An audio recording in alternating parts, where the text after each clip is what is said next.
Bismillahirrahmanirrahim. Assalamualaikum warahmatullahi wabarakatuh. Alhamdulillahirabbil alamin. Segala puji marilah kita selalu panjatkan kehadirat Allah Subhanahu wa taala yang telah melimpahkan rahmat dan karunia-Nya sehingga pada kesempatan hari ini kita bisa bertemu lagi dalam rangka untuk sharing ilmu dan sharing pengalaman terkait dengan masalah K3 di bidang teknik tenaga listrik.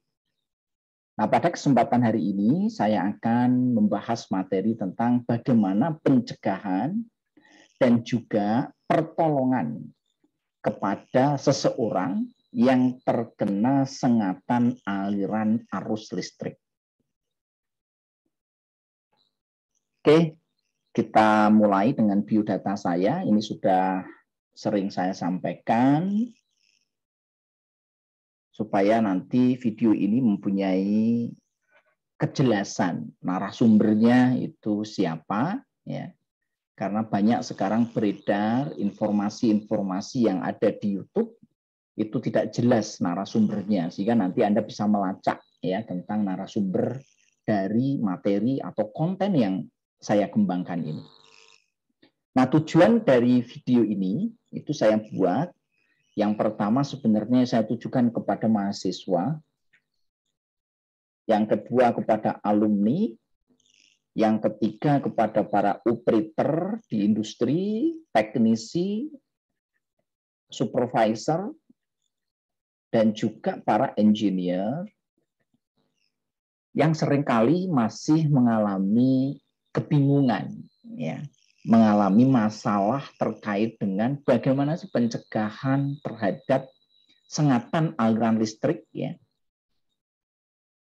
termasuk bagaimana cara untuk melakukan pertolongan pertama pada saat ada rekan kita, ada tenaga kerja bawahan kita, rekan kerja kita, atau mungkin orang lain yang terkena sengatan aliran arus listrik.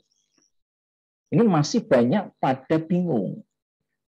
Apalagi banyak beredar di internet, ya, di YouTube, itu penanganan yang tidak sesuai dengan standar. Sehingga mereka tambah bingung lagi. Oleh karena itu, melalui video ini saya akan memberikan penjelasan agar harapannya mahasiswa, alumni teknik elektro, khususnya teknik elektro UNY, dan para alumni dari teknik elektro dari berbagai macam perguruan tinggi yang ada di Indonesia maupun di dunia, ya, termasuk tadi ya para pekerja. Ini karena saya banyak mengisi pelatihan-pelatihan di industri, banyak operator yang masih belum paham, teknisi masih belum jelas, bahkan engineer juga masih mengalami kebingungan. Benar nggak sih, ya?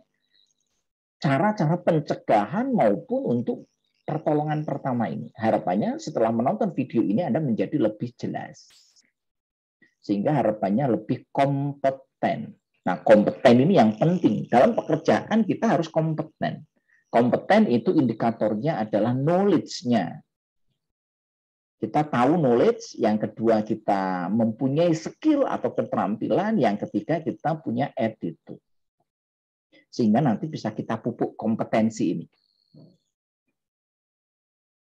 Insya Allah video ini nanti akan kami share ya di link YouTube pada channel Belajar Teknik Elektroindustri bersama Pak Muhal. Ini sudah ada beberapa video, mungkin ini video yang ke berapa ya, 200-an, saya tidak hafal jumlah video yang sudah saya buat dan sudah saya upload. Insya Allah nanti kita akan upload di sini. Nah, yang menjadi latar belakang ya, saya membuat video ini sebenarnya ini ada kemarin ada kiriman video seperti ini. Silakan Anda perhatikan. Ini ada orang bekerja di suatu tempat, ya ada 1, 2, 3 orang, ya. Ini kemungkinan ini teknisi ini, ya. Nah, pada saat dia bekerja, dia menyentuh bagian yang bertegangan listrik sehingga dia pingsan. Nah, ini ada temannya yang menolong di sini, ya. Ada temannya menolong, satunya minta bantuan. Nah, ini temannya ada lagi datang, ada banyak bantuan datang. Nah, ini ada yang membawa tongkat. Ini saya nggak jelas tongkatnya pakai bahan apa. Dia pukul-pukulkan kepada korban. Nah, dia pukulkan di kaki di sini. Ya, saya nggak ngerti ini. ya, tongkat yang dipukulkannya di daerah mana, karena ini nggak terlalu jelas untuk video ini. Nah, setelah dipukul-pukul, ya, ini setelah beberapa saat temannya membangunkan, ya. Nah, setelah itu, ya, setelah sekian menit mungkin ini dibangunkan dan dia sadar. Setelah itu dipukul-pukul lagi di bagian kaki, bagian punggung, ya, di bagian lain. Nah, ini banyak pertanyaan dari para mahasiswa, dari para alumni, ya, dari teknisi, dari operator yang berseliweran di media sosial, ya. Sehingga ini perlu saya jelaskan, apakah langkah ini sudah tepat atau belum.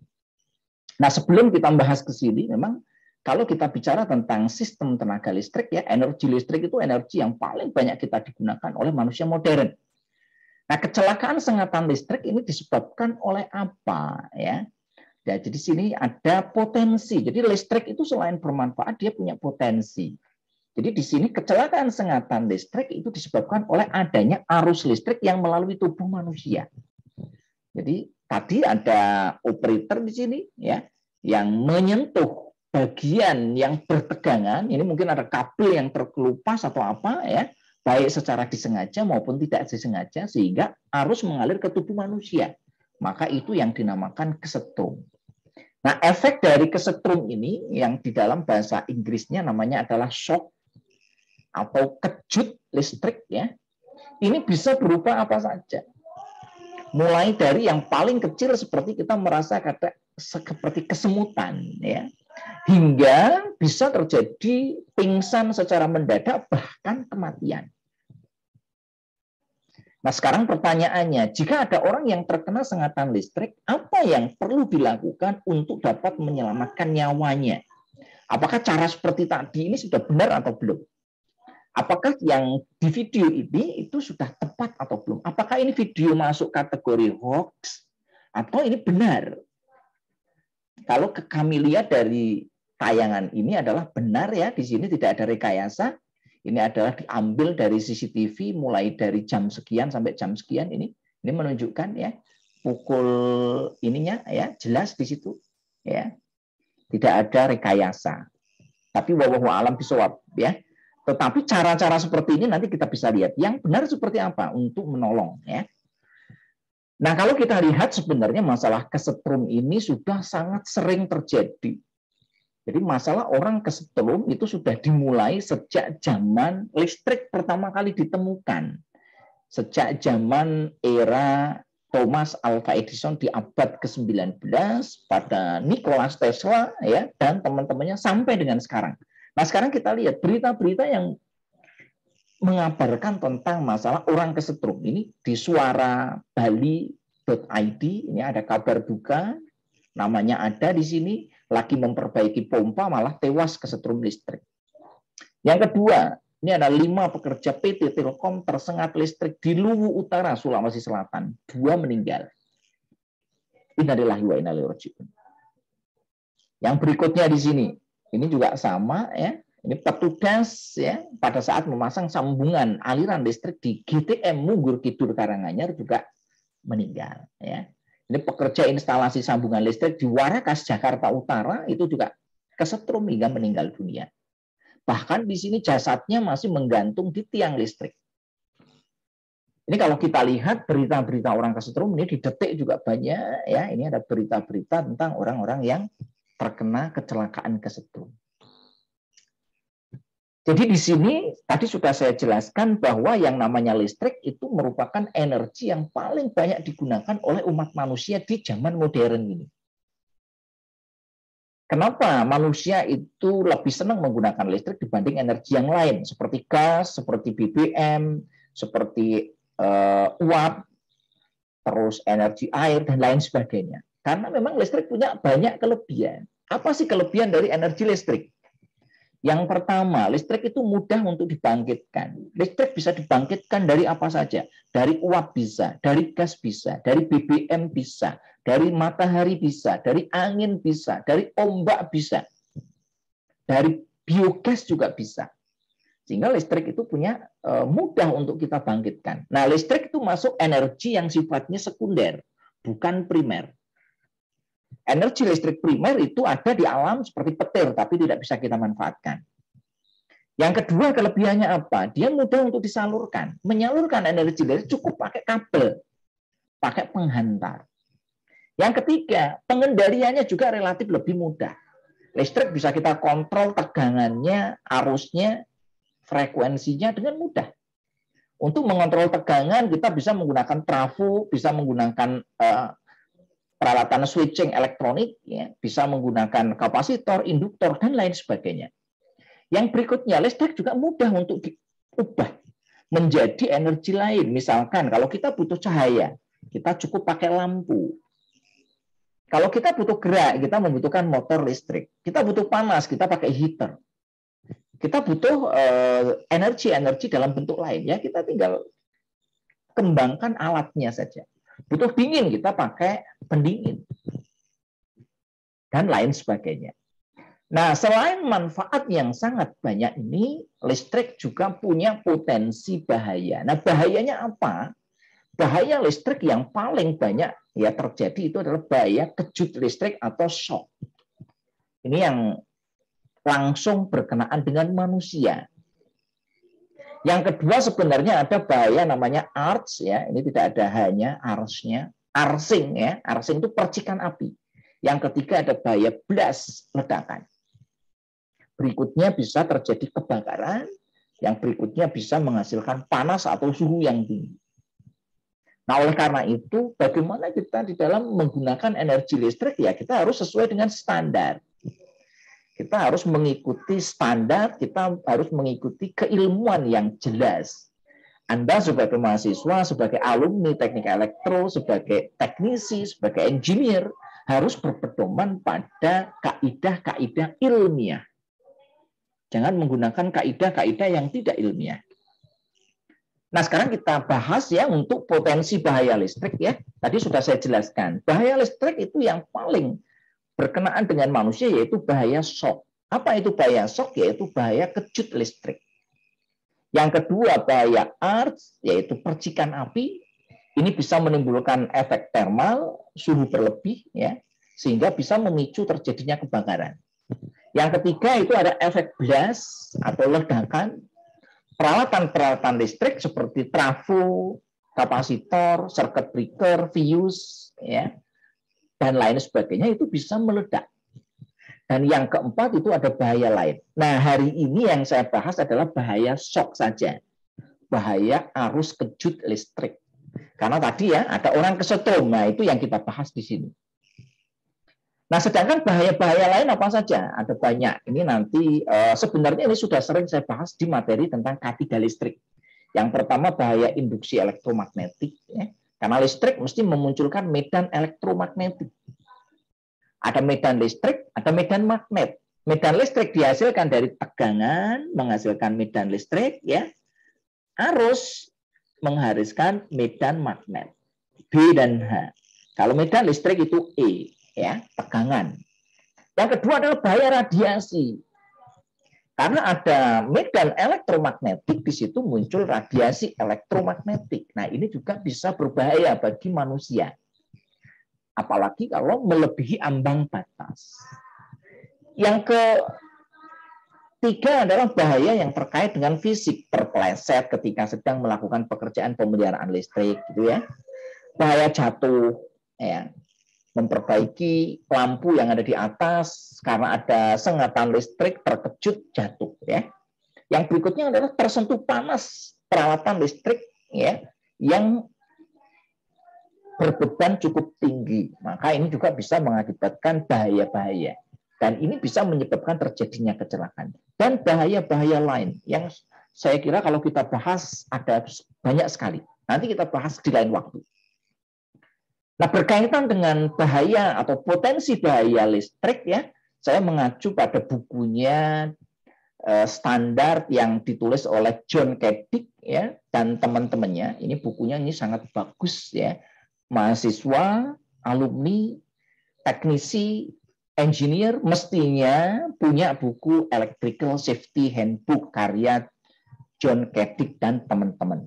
Nah, ini mengacu pada berbagai standar yang ada di sini. Sebagai seorang engineer, sebagai seorang teknisi, seorang mahasiswa yang nanti akan bekerja di bidang electrical, nanti harus familiar dengan berbagai macam standar. Ada NEC, ada NFPA, ada NESC, ada OSHA, ya, ada berbagai macam electrical standar. Nah, yang ini yang harus kita pahami. Berdasarkan buku ini dijelaskan di sini, ya, terkait dengan potensi bahaya listrik itu ada beberapa yang cukup penting untuk dipahami, ya. Nah, di sini dijelaskan minimal ada 3, ya. 3 itu apa? Yang pertama di sini shock. Jadi sini, shock is only one of the electrical hazard. Ya, jadi shock is only one. Nah, ini penting sekali di sini. Ini terjemahannya. The physical stimulation of trauma that occur as a result of electric current passing through the body. Yang kedua adalah bahaya arcs. Ini apa ini ya? Silakan nanti baca sendiri. Yang ketiga adalah blast. Nah, yang hari ini kita bahas adalah bahaya shock. Sekarang kita bahas ya tentang electric hazard yang pertama, yaitu shock. Atau bahasa Indonesianya adalah tersengat aliran listrik. Tersengat arus listrik. Atau bahasa umumnya itu kesetrum. Mungkin di berbagai bahasa daerah beda-beda. Di Jawa namanya kesetrum, mungkin di Jakarta beda, mungkin di Sunda atau di Kalimantan, di Sumatera, di Bali, di Papua, di Sulawesi. Intinya adalah orang kena aliran arus listrik. Apa sih yang dinamakan dengan electric shock? Electric shock yaitu stimulasi fisik atau trauma yang terjadi sebagai akibat dari mengalirnya arus listrik melalui tubuh manusia. Tadi ini menurut John Kedick ya pada buku Electrical Safety Handbook dijelaskan di sini definisinya ya. The physical stimulation or trauma that occur as a result of electric current passing through the body.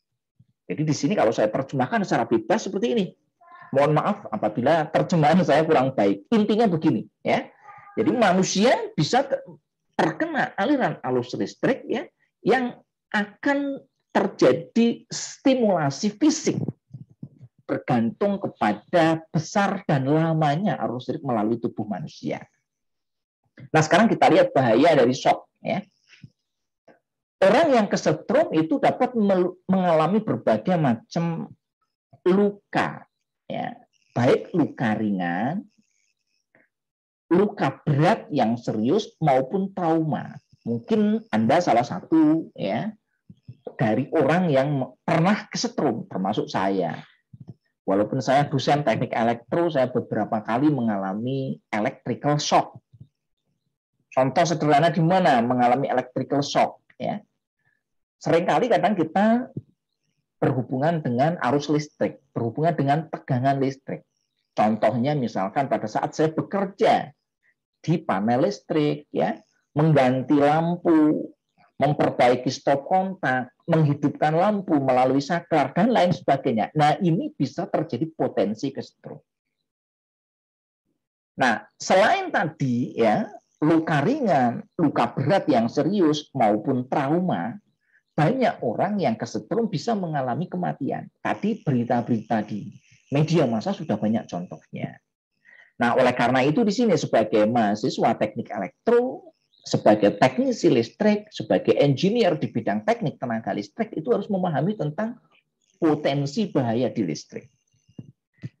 Dengan mengetahui potensi bahaya, sehingga kita dapat melakukan pencegahan dan penanggulangan jika terjadi kecelakaan.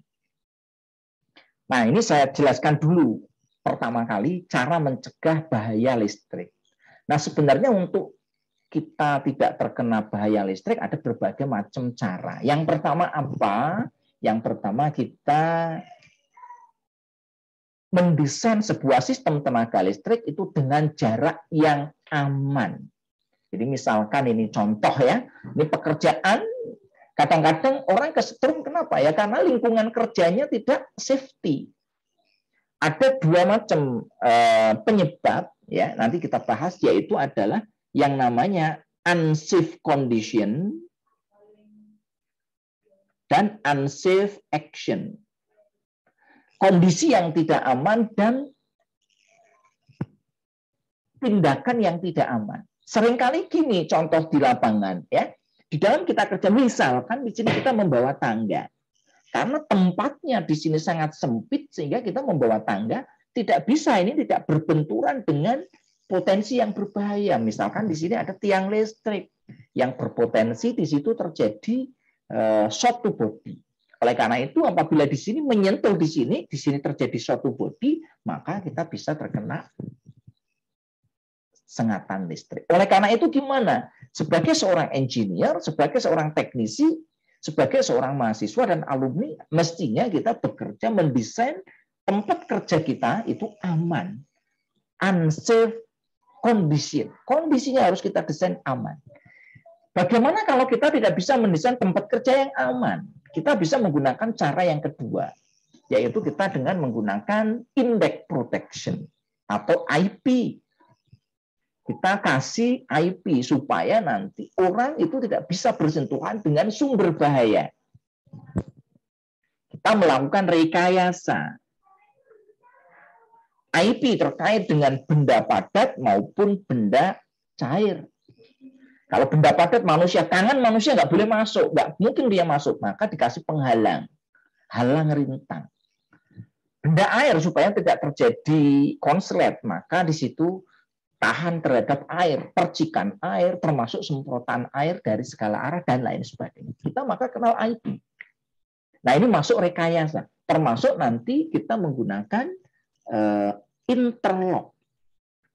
Pada saat nanti kita bekerja, otomatis dia akan mematikan dan mengamankan. Nah ini adalah rekayasa. Berikutnya adalah kita menambahkan isolasi. Bagian-bagian yang mempunyai potensi bahaya kita isolasi di sini. Ada bagian yang terbuat dari logam dan sering disentuh oleh operator, oleh manusia, maka kita isolasi supaya menjadi lebih aman. Yang keempat yaitu kita membuat tegangannya aman. Berapa sih tegangan aman menurut IEC? Sebenarnya tegangan aman menurut IEC kurang dari 50 volt. Itu pada kondisi normal. Sedangkan pada kondisi yang lembab itu kurang dari 25 volt. Caranya bagaimana? Ya kita kalau lebih aman yang boleh tersentuh oleh manusia, kita kontrol dengan menggunakan peralatan-peralatan yang bertegangan rendah. Nah yang kelima, bagaimana kita mengamankan manusia dari bahaya sentuhan baik secara langsung maupun tidak langsung, baik secara sengaja maupun tidak sengaja. Kita tambahkan peralatan yang namanya ELCB. Atau RCCB atau RCB.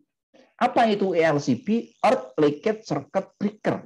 Apa itu RCCB? Residual Current Circuit Breaker. Apa itu RCB? Residual Current Breaker. Intinya apa? Intinya adalah apabila ada orang kesetrum, ada gangguan tanah, maka peralatan circuit breaker ini akan automatic trip. Nama lainnya GFCI. Ground Fault Circuit Interrupter. Nah, masalah ini sudah saya bahas secara khusus ya pada materi tentang keselamatan kerja pada pekerjaan listrik tegangan rendah. Nah, sekarang saya ingin menampilkan bagaimana cara mencegah bahaya-bahaya yang terkait dengan masalah kelistrikan ini. Ada beberapa cara yang bisa kita lakukan ya untuk melakukan pencegahan. Yang pertama, ya kita mesti di dalam bekerja harus memperhatikan attitude. Tadi sudah saya bahas di awal. Yang namanya kompetensi itu terdiri dari 3 aspek. Aspek pertama adalah knowledge. Aspek yang kedua itu adalah skill. Nah, aspek yang ketiga attitude. Nah, ini adalah salah satu attitude. Sifat hati-hati. Yang kedua adalah menghindari unsafe condition dan unsafe action. Nah, ini yang tadi saya jelaskan. Kondisinya harus safety, aksinya harus safety. Sebagai seorang mahasiswa, calon engineer, calon insinyur di bidang electrical, itu harus bekerja berdasarkan pada SOP, ya, memperhatikan potensi bahaya sehingga meminimize unsafe condition dan unsafe action. Yang ketiga, menggunakan APD. Ini lebih aman. Apa APD yang digunakan? Tergantung kebutuhan. Mulai dari atas ya, kita pakai helm, kita pakai pelindung muka, kita pakai pelindung mata, kita pakai pelindung telinga jika dibutuhkan. Kita menggunakan masker. Nah, sekarang ini musim COVID, ya maka kita bekerja ya pakai masker. Kita pakai sarung tangan biar lebih aman, kita menggunakan sepatu safety, kita pakai rompi, dan lain sebagainya. Nah, yang namanya APD tentu saja disesuaikan dengan jenis pekerjaan. Kalau kita rapat, ya kita nggak perlu pakai semua APD ini. Tentu saja kalau nanti kita berada pada tempat-tempat yang kita curigai terjadi potensi bahaya. Nah, yang berikutnya adalah patuhi rambu-rambu yang terpasang. Taat aturan ini penting sekali, ya.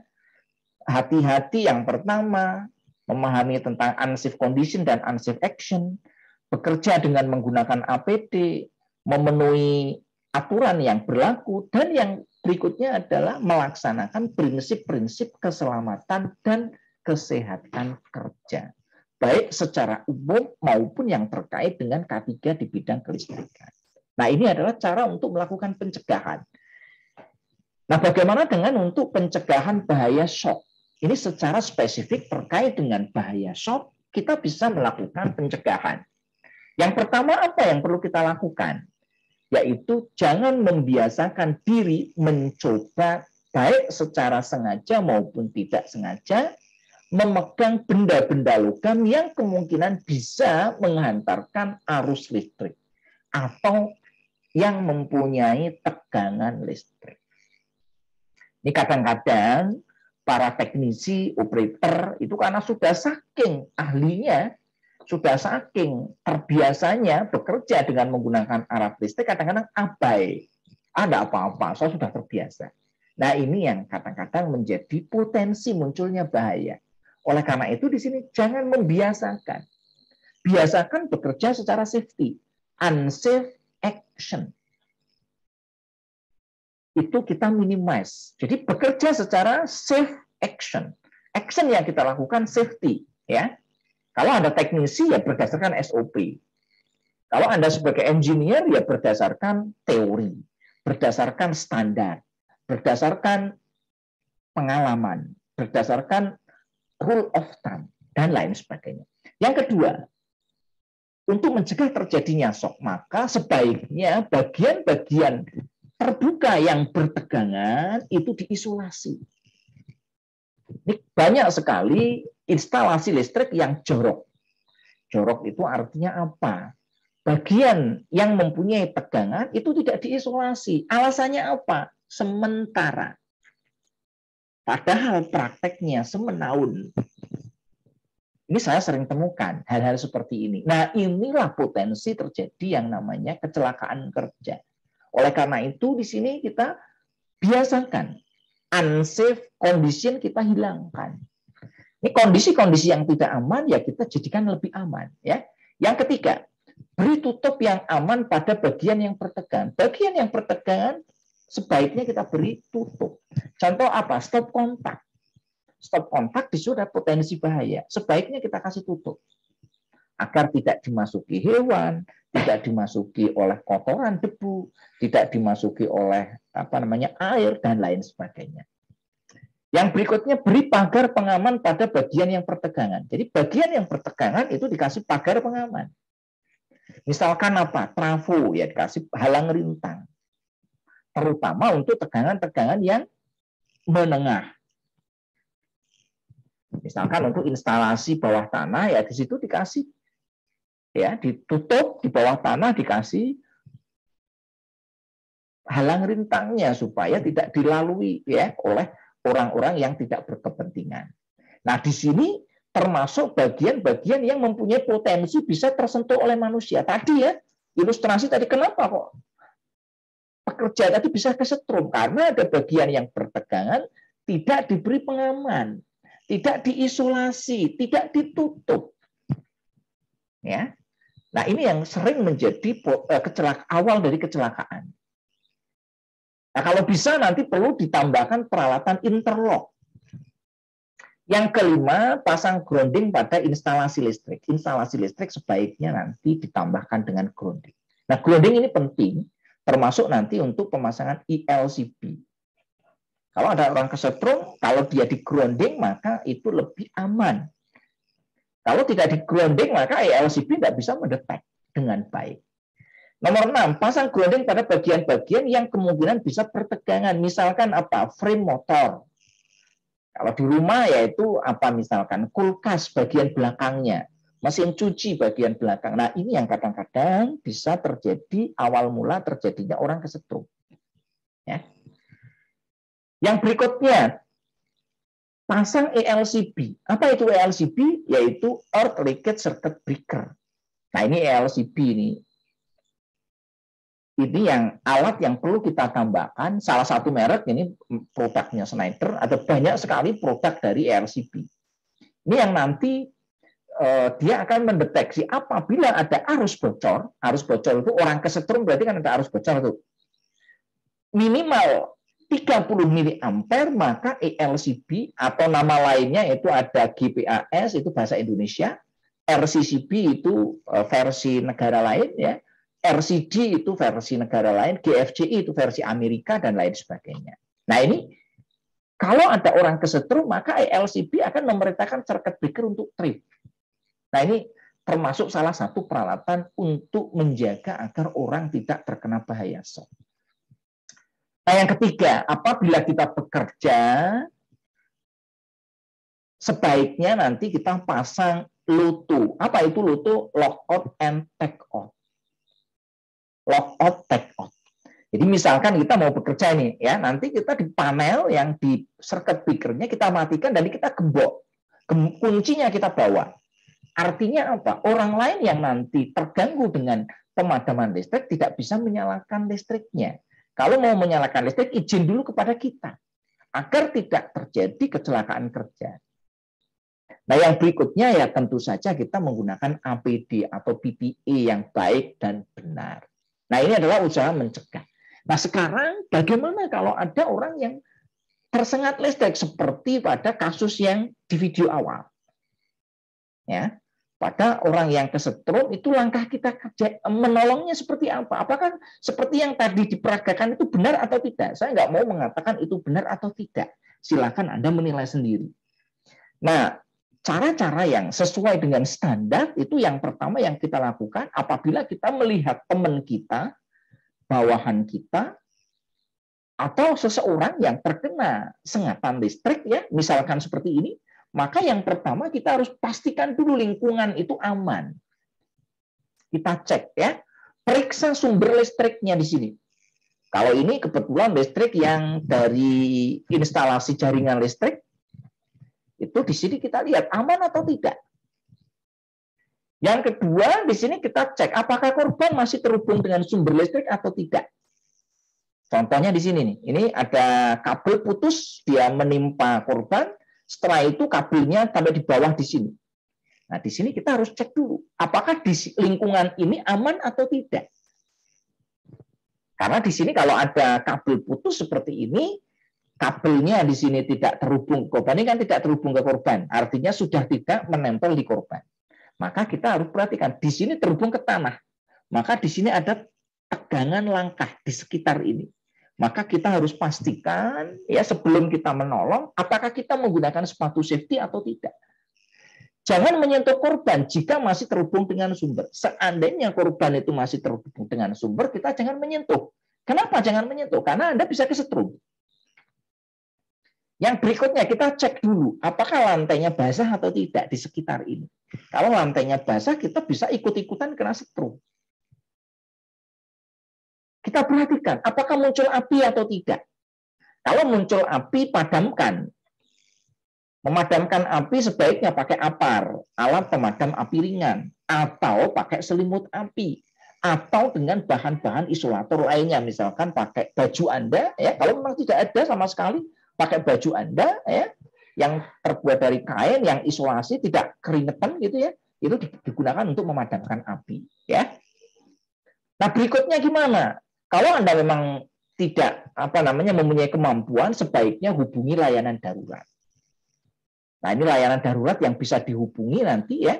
Hubungi bantuan secepatnya. Bisa melalui bantuan dari PLN, ya, atau bisa bantuan darurat 112. Kalau di PLN di sini, walaupun ini PLN ini gangguan listrik. Nah, ini salah satu gangguan. Ini ceritakan kepada petugas, ini kondisi darurat, ya. Jangan ceritakan ini gangguan, tapi ini kondisi darurat. Bicara dengan jelas, tidak gugup, dan jangan panik. Berikan alamat yang tepat atau tag lokasi Anda. Anda bisa menggunakan media komunikasi WhatsApp atau Telegram atau yang lain. Tag aja lokasinya. Nah, berikutnya kalau Anda memang mengetahui di situ ada sumber listriknya, ya segera matikan sumber listriknya. Nah, sumber listrik ada di mana? Ada di panel listrik. Carilah panel listrik di sini, ya. Panel listrik kalau rumah ya biasanya ada di depan. Kalau di kantor ya cari aja, nanti ada box listrik seperti ini. Nah, nanti ada circuit breaker di sini, nanti Anda matikan. Matikannya ke bawah, bukan ke atas, ya. Ada tulisannya on off. Anda yang kalau dia on ya di off kan. Jangan sudah off Anda on kan. Nah, ini mah berbahaya. Jadi matikan saklar MCB, pastikan sumber listrik itu sudah mati. Nah, untuk memastikannya kita cek. Lampu kita cek, oh lampunya benar mati. Cek aliran listrik dengan menyalakan lampu, ya, atau dengan beban-beban yang lain. Nah, berikutnya, jika sumbernya tidak bisa kita matikan, ya, kita pisahkan sumber dengan isolator. Misalkan di sini, kalau ini di jalan ya kita nggak ada panel listriknya untuk mematikan. Nah, kita cari kayu atau bahan isolator yang lain, ya. Kita pisahkan sumbernya dari korban. Hati-hati, jangan sudah korbannya sudah tidak kesetrum, malah justru karena kita pisahkan jadi kesetrum. Ini hati-hati, ya. Karena ini ada kabel yang putus. Oleh karena itu ini harus dilakukan, ya, dengan kondisi yang tenang, tidak panik, ya. Untuk bahan isolator ada banyak, ada kayu, ada plastik, ada kain, atau bahan isolator yang lainnya, misalkan gelas atau keramik, ya, atau bahan isolator yang lainnya. Pastikan sumber tidak mengenai Anda, ya, pastikan Anda tidak terkena sumbernya dan tidak mengenai korban lagi. Karena kalau terkena Anda bisa kesetrum, terkena korban tambah kesetrum, ya. Nah, berikutnya kita perlu untuk menolong korban. Kalau kita sudah memisahkan, ya, kita bisa melakukan pertolongan kepada korban untuk memulihkan kondisinya. Nah, gimana cara menolong korban, ya? Nah, posisikan korban seperti ini. Tempatkan lengan paling dekat Anda pada sudut yang tepat dengan tubuhnya. Nah, di sini kita lihat, ya, posisi tidurnya. Tempatkan tangan lainnya di bawah sisi kepala korban. Ini satu lengannya di bawah, satu lengannya di sini. Nah, ya. Nah, di bagian bawahnya di sini itu diusahakan menyentuh pipi sebagai bantalan. Nah, lututnya nanti ditekuk di sini, ya, agar di situ, ya, aliran darahnya menjadi lebih baik, ya. Miringkan korban ke samping. Jangan terlentang. Kalau bisa diusahakan miring, ya. Nah, ini untuk tidur supaya lebih nyaman, dia dialas pakai tangan, ya. Dagunya diangkat dan diperiksa jalan nafasnya. Ini penting sekali untuk memastikan apakah korban masih hidup atau tidak. Pantau pernafasannya, ya. Ini penting untuk kita lakukan. Nah, kalau ada di sini, ya, kita selimuti korban dengan kain. Karena orang yang kesetrum itu akan menggigil, akan kedinginan. Oleh karena itu perlu kita selimuti, kita tutupi, ya. Sambil nanti menunggu, ya, bantuan layanan darurat tadi untuk datang. Atau mungkin orang-orang di sekitar, ya, yang ada di situ karena Anda mungkin meminta bantuan, ya, itu datang. Jika ada luka bakar, ya jangan ditutupi, luka bakarnya jangan ditutup, ya. Jelaskan nanti kepada layanan darurat, ya, apa yang terjadi dan luka yang dialami oleh korban. Nah, ini penting. Nah, berikutnya kalau korban itu sudah agak sadar di sini, ya, ini nanti kita perlu bicara dengan korban. Ya, kita melakukan identifikasi, ya. Oh, saya ini siapa, Anda ini kenapa di sini, ya, apa yang terjadi, ya. Tanyakan korban mengalami apakah pernafasannya itu kesulitan atau tidak, dan apakah mengalami rasa sakit atau tidak. Nah, kalau perlu ditanyakan, kalau korban merasa sakit, sumber sakitnya di mana? Nah, informasi-informasi ini yang nanti kita sampaikan kepada petugas seandainya Anda tidak memahami tentang prosedur pertolongan pertama pada kecelakaan karena tersengat listrik. Nah, Anda hanya mengidentifikasi saja luka atau luka bakar jika ada, ya.